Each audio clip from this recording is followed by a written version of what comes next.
Donc c'est le logiciel Osirix qui, heureusement ou malheureusement, ça dépend comment on voit les choses, qui peut seulement tourner sur les Macintosh et qui n'est pas disponible sur les formats PC les plus répandus. Donc une petite présentation générale, une fenêtre d'affichage, un tableau de bord en fait, sur lequel vous allez charger en fait vos examens d'imagerie. Ici donc vous pourrez choisir la source, donc certains l'utilisent via des PACS. Donc vous pouvez importer, exporter les données sur le PACS, vous pouvez importer les données du CD-ROM et vous pouvez également récupérer sur l'intranet des données. Que se passe-t-il à l'insertion du CD-ROM? En fait, c'est un démarrage automatique où le logiciel va charger de récupérer les données et de les insérer avec l'identité du patient et toutes les données rattachées à l'examen. Et ensuite, donc, on arrive à ce résultat. Donc là,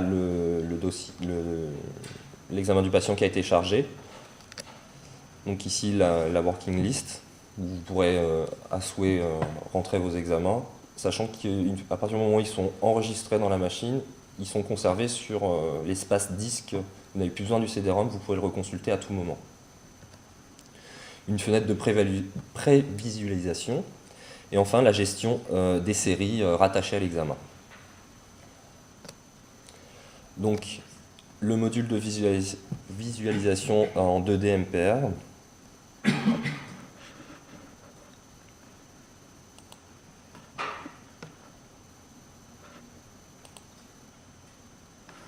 Donc, où vous pourrez en fait soit visualiser directement dans fenêtre axiale les images natives, ou effectuer des reconstructions dans les 3 plans, avec possibilité de zoomer, l'utilisation d'une barre d'outils au-dessus pour déplacer votre objet, zoomer, effectuer des mesures, etc.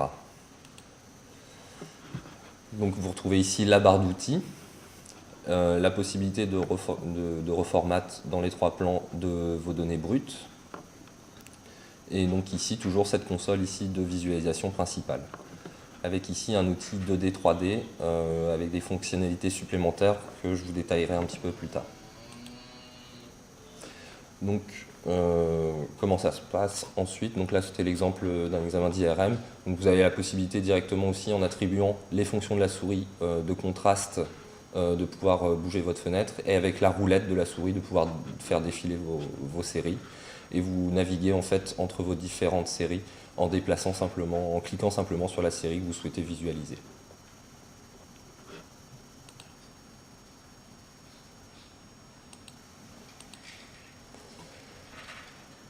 Et donc il y a un module un petit peu plus avancé où en fait vous pouvez directement vous déplacer dans les 3 plans en même temps, et comme ça vous pouvez suivre une structure qui vous intéresse. Donc c'est assez intéressant parce que toutes les consoles ne font pas ça quand même, notamment les viewers qui sont directement mis dans les CD-ROM, les CD-ROM de l'examen. Quelques applications, je vais faire assez rapidement sur des utilisations avancées du logiciel. Donc la possibilité de faire des images de fusion, c'est surtout intéressant en IRM.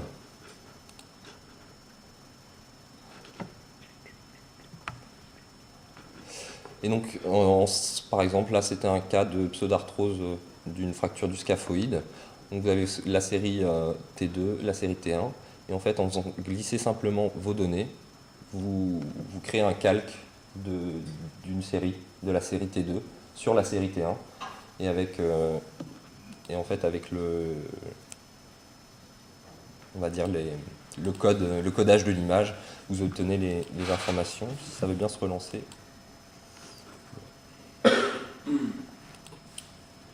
Et enfin, une autre utilisation du logiciel, la possibilité de faire des reformats 3D en rendu de volume.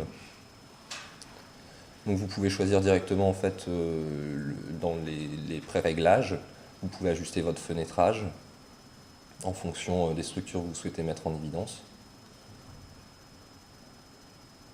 Un outil aussi de suppression de l'os qui vous permet de mettre en évidence les structures qui vous intéresse. J'imagine plus dans votre pratique que vous évitez. Et enfin aussi une utilisation intéressante du logiciel pour vos présentations.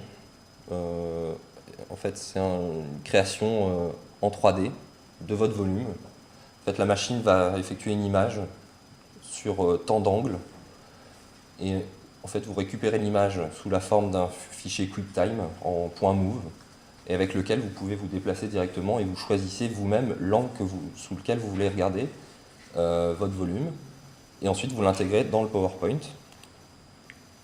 Et donc ici, par exemple, là c'est moi qui ai la main et vous pouvez regarder votre volume. C'est assez intéressant pour des présentations un petit peu plus dynamiques et interactives. Voilà, c'est un logiciel gratuit qui marche uniquement sur Macintosh qui est d'utilisation vraiment simple et qui, à mon avis, dans votre pratique quotidienne, vous facilitera la vie.